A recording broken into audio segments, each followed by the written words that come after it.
دروغگوها رو بیشتر از راستگوها دوست داریم. تو مهمونی‌ها دور اونی که پشت سر هم چخان میکنه جمع میشیم.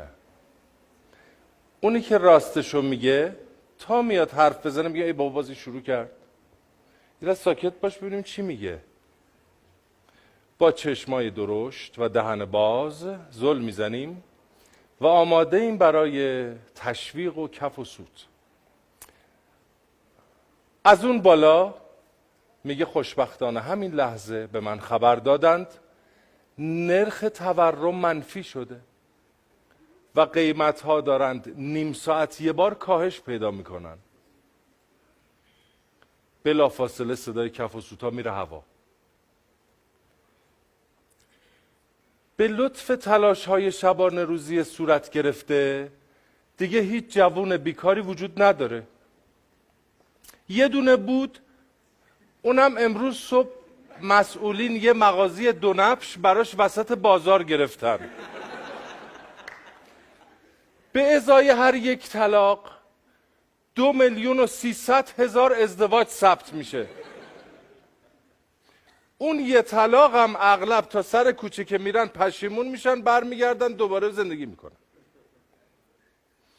بازنشسته ها همه سرمایه‌دار، همت شرق به غرب روون، نمودار رفاه اقتصادی در اوج محور ایکس هاست، شاخص فلاکت رادیکال 2/3 منهای عدد پی، میزان کل مواد مخدر موجود در کشور 10 گرم که 5 گرمش هم دیشب طی عملیاتی امها شد.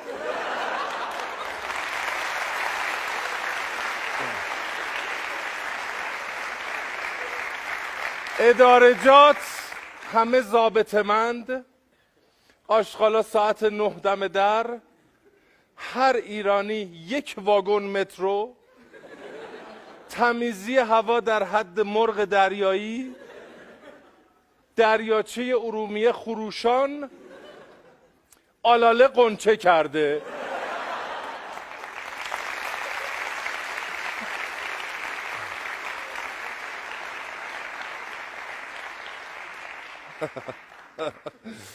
خب مردمم خوبن، سلام میرسونم.